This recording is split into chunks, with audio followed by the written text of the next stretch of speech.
Peer Kamil episode 6 part 2۔ Lahore تم کہاں جاؤ گی؟ اس نے پوچھا۔ جلال کے پاس۔ مگر وہ تو تم سے شادی سے انکار کر چکا ہے۔ میں پھر بھی اس کے پاس جاؤں گی۔ اسے مجھ سے محبت ہے۔ وہ مجھ کو اس طرح بے یار و مددگار نہیں چھوڑ سکتا۔ میں اس سے اور اس کے گھر والوں سے ریکویسٹ کروں گی۔ میں جانتی ہوں میری بات مان لیں گے، وہ میری صورتحال کو سمجھ لیں گے۔ مگر تم مجھ سے شادی کر چکی ہو۔ امامہ چونک کر سالار کا چہرہ دیکھنے لگی۔ پیپر میرج ہے وہ۔ میں نے تمہیں بتایا تھا کہ میں مجبوراً نکاح کر رہی ہوں، شادی تو نہیں ہے یہ۔ وہ اسے پلکیں جھپکائے بغیر گہری نظروں سے دیکھتا رہا۔ تم جانتی ہو میں آج لاہور گیا تھا، جلال کے پاس۔ امامہ کے چہرے پر ایک رنگ آ کر گزر گیا۔ تم نے اسے میری پریشانی اور صورتحال کے بارے میں بتایا؟ نہیں، سالار نے نفی میں سر ہلایا۔ کیوں؟ جلال نے شادی کر لی ہے، سالار نے لاپرواہی سے کندھے جھٹکتے ہوئے کہا۔ وہ سانس لینا بھول گئی۔ پلکیں جھپکائے بغیر وہ کسی بت کی طرح اسے دیکھنے لگی۔ 3 دن ہو گئے اس کی شادی کو۔ کل پرسوں تک وہ سیر و تفریح کے لیے ناردرن ایریاز کی طرف جا رہا ہے۔ اس نے میری کوئی بات سننے سے پہلے ہی مجھے یہ سب کچھ بتانا شروع کر دیا تھا۔ شاید وہ چاہتا تھا کہ میں اب تمہارے بارے میں بات نہ کروں۔ اس کی بیوی بھی ڈاکٹر ہے۔ سالار باتیں کرتے کرتے رک گیا۔ میرا خیال تھا کہ اس کے گھر والوں نے تمہارے مسئلے کی وجہ سے ہی اس کی اس طرح اچانک شادی کی ہے۔ وہ یکے بعد دیگرے جھوٹ پر جھوٹ بولتا جا رہا تھا۔ مجھے یقین نہیں آ رہا، جیسے کسی خلا سے آواز آئی تھی۔ ہاں، مجھے بھی یقین نہیں آیا تھا، اور مجھے توقع تھی کہ تمہیں بھی یقین نہیں آئے گا، مگر یہ سچ ہے۔ تم فون کر کے اس سے بات کر سکتی ہو اس بارے میں۔ سالار نے کندھے جھٹکتے ہوئے لاپرواہی سے کہا۔ امامہ کو لگا وہ پہلی بار صحیح معنوں میں گھپ اندھیرے میں آ کھڑی ہوئی ہے۔ روشنی کی وہ کرن جس کے تعاقب میں وہ اتنا عرصہ چلتی آئی ہے، ایک دم گل ہو گئی ہے۔ راستہ تو ایک طرف، وہ اپنے وجود کو بھی نہیں دیکھ پا رہی تھی۔ اب تم خود سوچ لو کہ لاہور جا کر تم کیا کرو گی۔ وہ تو اب تم سے شادی کر سکتا ہے، نہ اس کے گھر والے تمہیں پناہ دے سکتے ہیں۔ بہتر ہے تم واپس چلے جاؤ، ابھی تمہارے گھر والوں کو پتہ نہیں چلا ہوگا۔ امامہ نے کہیں بہت دور سے سالار کی آواز سنی تھی۔ وہ کچھ نہ سمجھنے والے انداز میں اس کا چہرہ دیکھتی رہی۔ مجھے لاہور چھوڑاؤ، وہ بڑبڑائی۔ جلال کے پاس جاؤ گی؟ نہیں، اس کے پاس نہیں جاؤں گی، مگر میں اپنے گھر نہیں رہ سکتی۔ وہ ایک دم صوفے سے اٹھ کر کھڑی ہو گئی۔ سالار نے ایک سانس لے کر الجھن بھری نظروں سے اسے دیکھا۔ یا پھر مجھے گیٹ تک چھوڑاؤ، میں خود چلی جاتی ہوں۔ تم چوکیدار سے کہو وہ مجھے باہر جانے دے۔ اس نے بیگ اٹھا لیا۔ تمہیں اندازہ ہے کہ یہاں سے بس اسٹینڈ کتنی دور ہے؟ اتنی دھند اور سردی میں تم پیدل وہاں تک جا سکو گی؟ جب اور کچھ نہیں رہا میرے پاس تو دھند اور سردی سے مجھے کیا ہوگا؟ سالار نے اسے گیلی آنکھوں کے ساتھ مسکراتے ہوئے دیکھا تھا۔ وہ اپنے ہاتھ کی پشت سے اپنی آنکھوں کو رگڑ رہی تھی۔ سالار اس کے ساتھ کہیں جانے کا کوئی ارادہ نہیں رکھتا تھا۔ لاہور تو دور کی بات تھی، اسے ابھی نیند آ رہی تھی۔ وہ سامنے کھڑی لڑکی کو ناپسند کرتا تھا۔ ٹھہرو، میں بھی چلتا ہوں تمہارے ساتھ۔ وہ نہیں جانتا اس کی زبان سے جملہ کیوں اور کیسے نکلا۔ امامہ نے اسے ڈریسنگ روم کی طرف جاتے دیکھا۔ وہ کچھ دیر بعد باہر نکلا تو شب خوابی کے لباس کے بجائے ایک جینس اور سویٹر میں ملبوس تھا۔ اپنے بیڈ کے سائڈ ٹیبل سے اس نے کی چین اور گھڑی کے ساتھ اپنا والیٹ بھی اٹھایا۔ امامہ کے قریب آ کر اس نے بیگ لینے کے لیے ہاتھ بڑھایا۔ نہیں، میں خود اٹھا لوں گی۔ اٹھا لیتا ہوں۔ اس نے بیگ لے کر کندھے پر ڈال دیا۔ وہ دونوں آگے پیچھے چلتے ہوئے پورچ میں آ گئے۔ سالار نے اس کے لیے فرنٹ سیٹ کا دروازہ کھولا تھا اور بیگ کو پچھلی سیٹ پر رکھ دیا۔ گاڑی گیٹ کی طرف آتے دیکھ کر چوکیدار نے خود ہی گیٹ کھول دیا تھا، مگر اس کے قریب گزرتے ہوئے سالار نے اس کی آنکھوں میں اس حیرت کو دیکھ لیا تھا جو اس کی نظروں میں رات کے اس وقت فرنٹ سیٹ پر بیٹھی ہوئی امامہ کو دیکھ کر آئی تھی۔ یقیناً وہ حیران ہوا ہوگا کہ وہ لڑکی اس وقت اس کے گھر میں کہاں سے آئی تھی۔ تم مجھے بس اسٹینڈ پر چھوڑ دو گے؟ مین روڈ پر آتے ہی امامہ نے اس سے پوچھا۔ سالار نے ایک نظر گردن موڑ کر اسے دیکھا۔ نہیں، میں تمہیں لاہور لے جا رہا ہوں۔ اس کی نظریں سڑک پر مرکوز تھیں۔ گاڑی اس بڑی سڑک پر دوڑ رہی تھی جو تقریباً سنسان تھی، ٹریفک نہ ہونے کے برابر تھا۔ اسٹیئرنگ پر دائیں ہاتھ رکھے اس نے بائیں ہاتھ کو منہ کے سامنے رکھ کر جماہی روکی اور نیند کے غلبے کو بھگانے کی کوشش کی۔ اس کے برابر کی سیٹ پر بیٹھی امامہ بے آواز رو رہی تھی۔ سالار اس بات سے بے خبر تھا۔ وہ وقتاً فوقتاً اپنے ہاتھ میں پکڑے رومال سے اپنی آنکھیں پونچھتی اور اپنی ناک رگڑ لیتی، اور پھر سامنے ونڈ اسکرین سے باہر سڑک پر نظریں جما کر رونا شروع کر دیتی۔ سالار وقفے وقفے سے اس پر اچھٹتی نظر ڈالتا رہا۔ اس نے امامہ کو کوئی تسلی دینے یا چپ کروانے کی کوشش بھی نہیں کی تھی۔ اس کا خیال تھا وہ خود ہی کچھ دیر آنسو بہا کر خاموش ہو جائے گی، مگر جب آدھا گھنٹہ گزر جانے کے بعد بھی وہ اسی رفتار سے روتی رہی تو وہ کچھ اکتانے لگا۔ اگر تمہیں گھر سے اس طرح بھاگ کر آنے پر پچھتاوا ہونا تھا تو پھر تمہیں گھر سے بھاگنا ہی نہیں چاہیے تھا، سالار نے خاموشی توڑتے ہوئے کہا۔ امامہ نے اس کی بات کا کوئی جواب نہیں دیا۔ ابھی بھی کچھ نہیں بگڑا۔ ابھی تو شاید تمہارے گھر میں کسی کو تمہاری غیر موجودگی کا پتہ بھی نہیں چلا ہوگا۔ اس نے کچھ دیر اس کے جواب کا انتظار کرنے کے بعد اسے مشورہ دیا۔ مجھے کوئی پچھتاوا نہیں ہے۔ اس بار اس نے چند لمحے خاموش رہنے کے بعد قدرے بھرائی ہوئی مستحکم آواز میں کہا، تو پھر رو کیوں رہی ہو؟ سالار نے فوراً پوچھا۔ تمہیں بتانے کا کوئی فائدہ نہیں ہے، وہ ایک بار پھر آنکھیں پوچھتے ہوئے بولی۔ سالار نے گردن موڑ کر اسے غور سے دیکھا اور پھر گردن سیدھی کر لی۔ لاہور میں کس کے پاس جاؤ گی؟ پتہ نہیں۔ امامہ کے جواب پر سالار نے قدرے حیرانی سے اسے دیکھا۔ کیا مطلب؟ تمہیں پتہ نہیں ہے کہ تم کہاں جا رہی ہو؟ فی الحال تو نہیں۔ تو پھر آخر تم لاہور کیوں جا رہی ہو؟ تو پھر اور کہاں جاؤں؟ تم اسلام آباد میں رہ سکتی تھی، کسی کے پاس۔ لاہور میں بھی تو کوئی نہیں ہے جس کے پاس تم رہ سکو، اور وہ بھی مستقل، جلال کے علاوہ۔ سالار نے آخری 3 لفظوں پر زور دیتے ہوئے گردن موڑ کر اسے دیکھا۔ اس کے پاس جا رہی ہو تم؟ کچھ دیر بعد اس نے قدرے چھپتے ہوئے انداز میں کہا، نہیں، جلال میری زندگی سے نکل چکا ہے۔ سالار اندازہ نہیں کر سکا کہ اس کی آواز میں مایوسی تھی یا افسردگی۔ اس کے پاس کیسے جا سکتی ہوں میں؟ تو پھر اور کہاں جاؤ گی؟ سالار نے ایک بار پھر تجسس کے عالم میں پوچھا۔ یہ تو میں لاہور جانے پر ہی طے کروں گی کہ مجھے کہاں جانا ہے، کس کے پاس جانا ہے، امامہ نے کہا۔ سالار نے بے یقینی کے عالم میں اسے دیکھا۔ کیا واقعی وہ نہیں جانتی تھی کہ اسے کہاں جانا تھا، یا پھر وہ اسے بتانا نہیں چاہتی تھی؟ گاڑی میں ایک بار پھر خاموشی چھا گئی۔ تمہارا فیانسی کیا نام ہے اس کا؟ ہاں، احجت، کافی اچھا ہینڈسم آدمی ہے۔ ایک بار پھر سالار نے ہی اس خاموشی کو توڑا۔ اور یہ جو دوسرا آدمی تھا جلال، اس کے مقابلے میں تو کچھ بھی نہیں ہے۔ کچھ زیادتی نہیں کر دی تم نے احجت کے ساتھ؟ امامہ نے اس کے سوال کے جواب میں کچھ نہیں کہا۔ وہ صرف سامنے سڑک کو دیکھتی رہی۔ سالار کچھ دیر گردن موڑ کر اس کے جواب کے انتظار میں اس کا چہرہ دیکھتا رہا، مگر پھر اسے احساس ہو گیا کہ وہ جواب نہیں دینا چاہتی۔ میں تمہیں سمجھ نہیں پایا۔ جو کچھ تم کر رہی ہو اسے بھی نہیں۔ تمہاری حرکتیں بہت عجیب ہیں، اور تم اپنی حرکتوں سے زیادہ عجیب ہو۔ سالار نے کچھ دیر خاموش رہنے کے بعد کہا۔ اس بار امامہ نے اسے گردن موڑ کر دیکھا۔ کیا تمہاری حرکتوں سے زیادہ عجیب ہے میری حرکتیں؟ اور کیا میں تم سے زیادہ عجیب ہوں؟ بڑے دھیمے مگر مستحکم لہجے میں پوچھے گئے اس سوال نے چند لمحے کے لیے سالار کو لاجواب کر دیا تھا۔ میری کون سی حرکتیں عجیب ہیں، اور میں کس طرح عجیب ہوں؟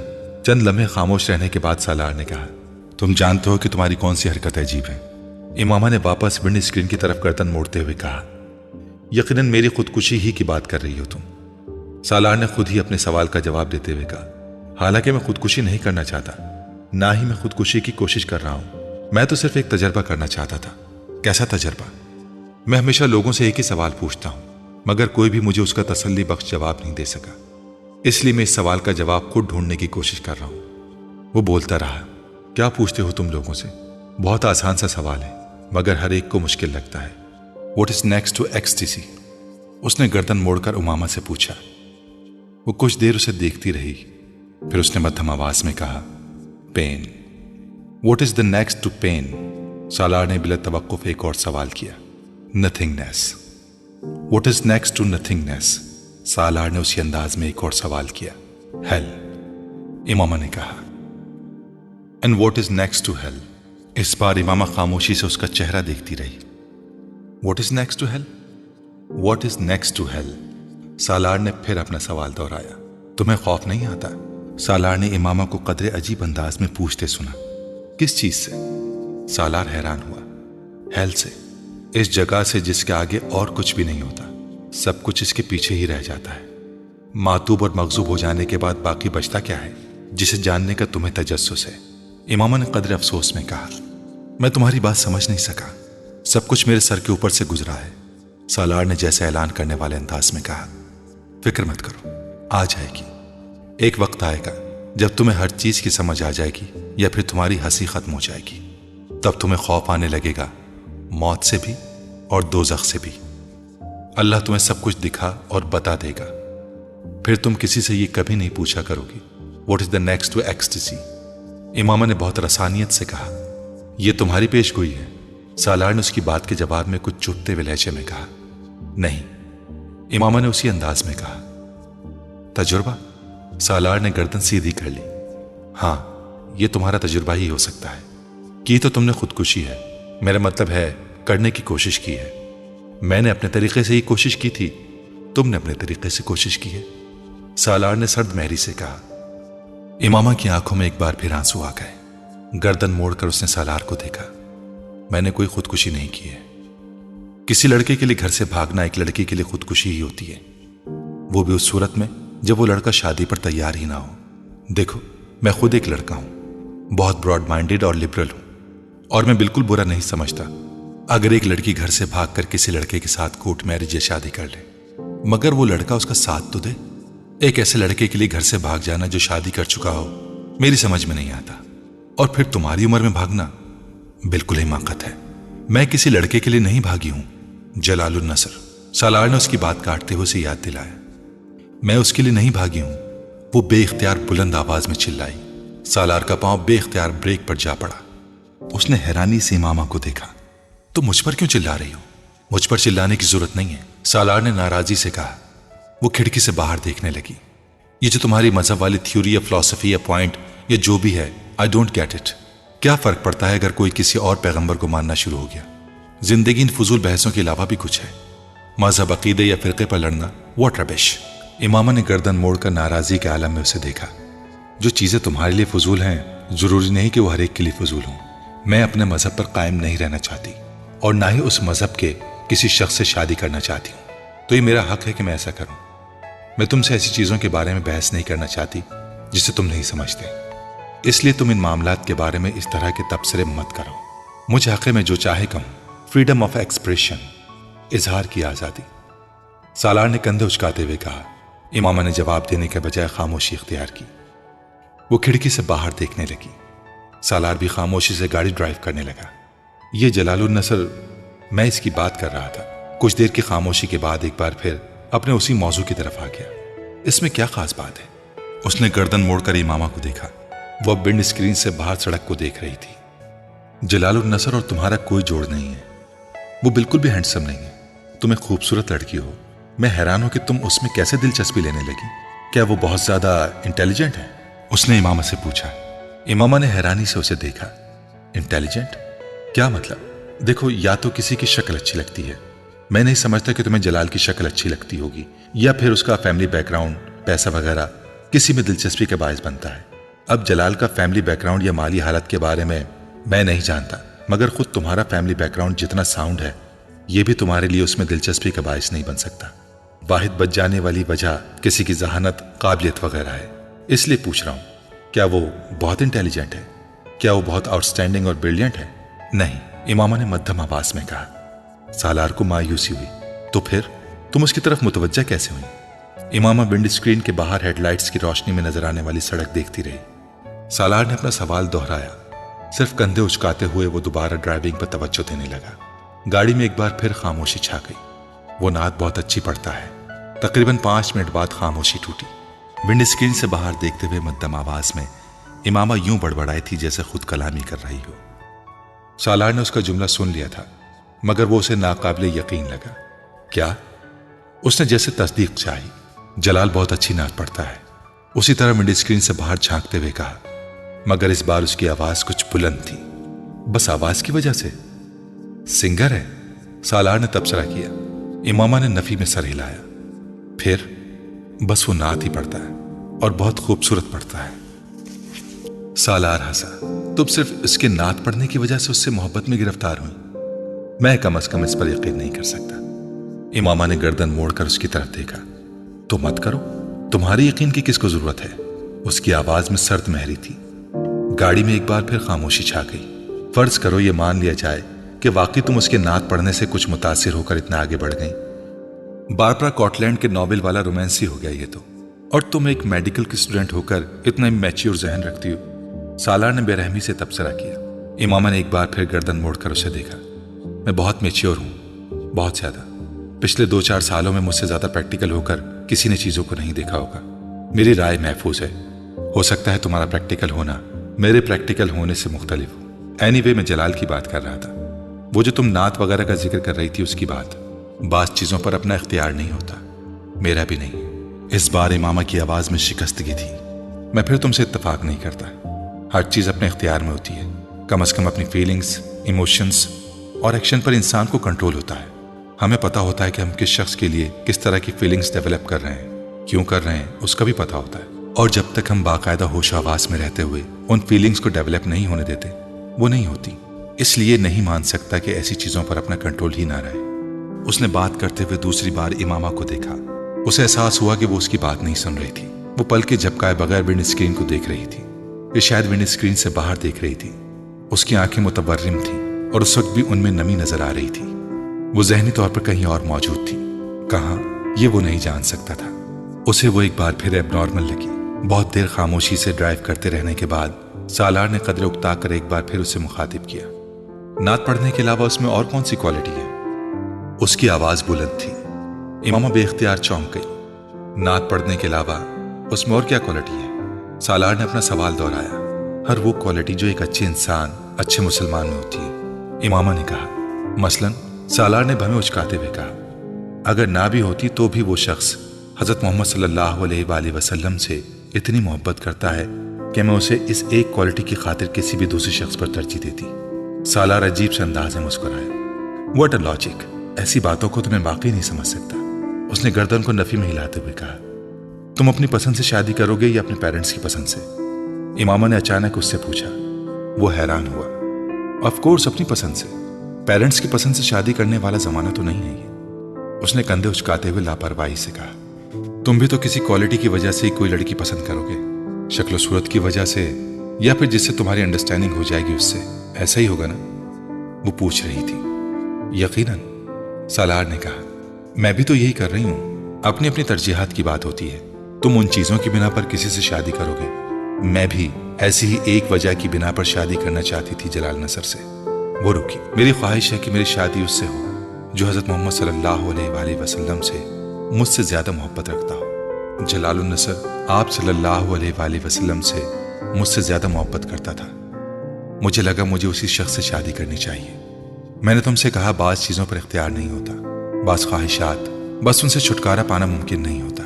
اس نے افسردگی سے سر کو جھٹکتے ہوئے کہا، اور اب جب وہ شادی کر چکا ہے تو اب تم کیا کرو گی؟ پتہ نہیں، تم ایسا کرو کہ تم کسی اور نعت پڑھنے والے کو ڈھونڈ لو، تمہارا مسئلہ حل ہو جائے گا۔ وہ مذاق اڑانے والے انداز میں ہنسا۔ امامہ پل کے جھپکائے بغیر اسے دیکھتی رہی۔ وہ سفاکی کی حد تک بے حس تھا۔ اس طرح کیوں دیکھ رہی ہو تم؟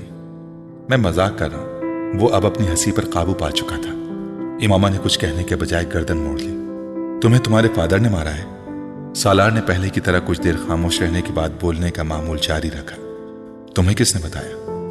امامہ نے اسے دیکھے بغیر کہا، ملازمہ نے۔ سالار نے اطمینان سے جواب دیا۔ بیچاری یہ سمجھ رہی ہے کہ تم جو یہ شادی سے انکار کر رہی ہو وہ میری وجہ سے کر رہی ہو، اس لیے اس نے مجھ تک تمہاری حالت اظہار بڑے دردناک انداز میں پہنچائی تھی۔ مارا ہے تمہارے فادر نے؟ ہاں، اس نے بے تاثر انداز میں کہا۔ کیوں؟ میں نے پوچھا۔ شاید وہ ناراض تھے اس لیے۔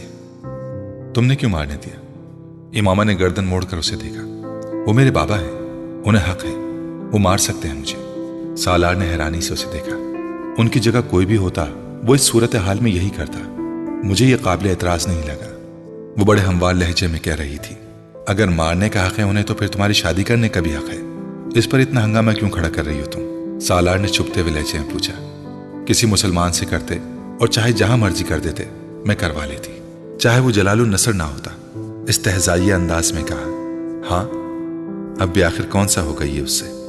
اس کی آنکھوں میں ایک بار پھر نمی جھل ملا رہی تھی۔ تو تم ان سے یہ کہہ دیتی؟ کہا تھا۔ تم سمجھتے ہو میں نے نہیں کہا ہوگا؟ مجھے ایک بات پر حیرانی ہے، سالار نے چند لمحوں کے بعد کہا۔ آخر تم نے مجھ سے مدد لینے کا فیصلہ کیوں کیا؟ بلکہ کیسے کر لیا؟ تم مجھے خاصا ناپسند کرتی تھی۔ اس نے امامہ کی بات کا جواب دیے بغیر بات جاری رکھی۔ میرے پاس تمہارے علاوہ دوسرا کوئی آپشن نہیں تھا، امامہ نے مدھم آواز میں کہا۔ میری اپنی کوئی فرینڈ اس طرح کی مدد کرنے کی پوزیشن میں نہیں تھی جس طرح کوئی لڑکا کر سکتا تھا۔ اسجد کے علاوہ صرف جلال اور تم سے واقف تھی، اور سب سے قریب ترین صرف تم تھے جس سے میں فوری طور پر رابطہ کر سکتی تھی، اس لیے میں نے تم سے رابطہ کیا۔ وہ مدھم آواز میں رک رک کر بولتی رہی۔ تمہیں یقین تھا کہ میں تمہاری مدد کروں گا؟ نہیں، میں نے صرف ایک رسک لیا تھا۔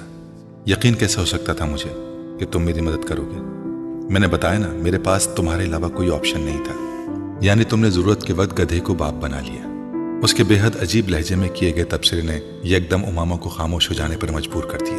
وہ بات منہ پر مارنے میں ماہر تھا، مگر اس نے غلط بھی نہیں کہا تھا۔ ویری انٹرسٹنگ، اس نے امامہ کے جواب کے انتظار کیے بغیر کہا، جیسے اپنے تبصرے پر خود ہی محسوس ہوا تھا۔ میں گاڑی کچھ دیر کے لیے یہاں روکنا چاہ رہا ہوں۔ سالار نے سڑک کے کنارے بنے ہوئے ایک سستے قسم کے ہوٹل اور سروس اسٹیشن کو دیکھتے ہوئے کہا۔ میں ذرا ٹائر چیک کروانا چاہ رہا ہوں، گاڑی میں دوسرا ٹائر نہیں ہے، رستے میں اگر کہیں ٹائر فلیٹ ہو گیا تو بہت مسئلہ ہوگا۔ امامہ نے صرف سر ہلانے پر اکتفا کیا۔ وہ گاڑی موڑ کر اندر لے گیا۔ اس وقت دور کہیں فجر کی اذان ہو رہی تھی۔ ہوٹل میں کام کرنے والے 2-4 لوگوں کے علاوہ وہاں کوئی اور نہیں تھا۔ اسے گاڑی اندر لاتے دیکھ کر ایک آدمی باہر نکل آیا۔ شاید وہ گاڑی کی آواز سن کر آیا تھا۔ سالار گاڑی کا دروازہ کھول کر نیچے اتر گیا۔ وہ کچھ دیر سیٹ کے پشت سے سر ٹکائے آنکھیں بند کیے بیٹھی رہی۔ آذان کی آواز کچھ زیادہ بلند ہو گئی تھی۔ امامہ نے آنکھیں کھول دی۔ کار کا دروازہ کھول کر وہ باہر نکل آئی۔ دروازہ کھلنے کی آواز پر سالار نے گردن موڑ کر اسے دیکھا۔ یہاں کتنی دیر رکنا ہے؟ وہ سالار سے پوچھ رہی تھی۔ 10-15 منٹ، میں انجن بھی ایک دفعہ چیک کروانا چاہتا ہوں۔ میں نماز پڑھنا چاہتی ہوں، مجھے وضو کرنا ہے، اس نے سالار سے کہا۔ اس سے پہلے کہ سالار کچھ کہتا، اس آدمی نے بلند آواز میں اسے پکارتے ہوئے کہا، باجی وضو کرنا ہے تو اس ڈرم سے پانی لے لیں۔ اور وہ نماز کہاں پڑے گی؟ سالار نے اس آدمی سے پوچھا۔ یہ سامنے والے کمرے میں جائے نماز دے دیتا ہوں۔ وہ اب پائپ اتار رہا تھا۔ پہلے جائے نماز دے دوں، پھر انجن آ کر چیک کرتا ہوں، اس آدمی نے اس کمرے کی طرف جاتے ہوئے کہا۔ سالار نے دور سے امامہ کو اس ڈرم کے پاس کچھ تذبذب کی حالت میں کھڑے دیکھا۔ وہ لاشعوری طور پر آگے چلا آیا۔ وہ تارکول کا ایک بہت بڑا خالی ڈرم تھا جسے ایک ڈھکن سے کور کیا گیا تھا۔ اس میں سے پانی کیسے لوں؟ امامہ نے قدموں کی چاپ پر پیچھے مڑ کر دیکھا۔ سالار نے ادھر ادھر نظر دوڑائی۔ کچھ فاصلے پر ایک بالٹی پڑی ہوئی تھی۔ وہ اس بالٹی کو اٹھا لایا۔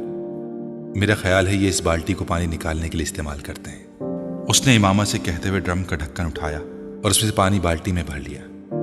میں کرا دیتا ہوں وضو۔ سالار کو اس کے چہرے پر تذبذب نظر آیا، مگر پھر کچھ کہنے کے بجائے وہ اپنی آستین اوپر کرنے لگی۔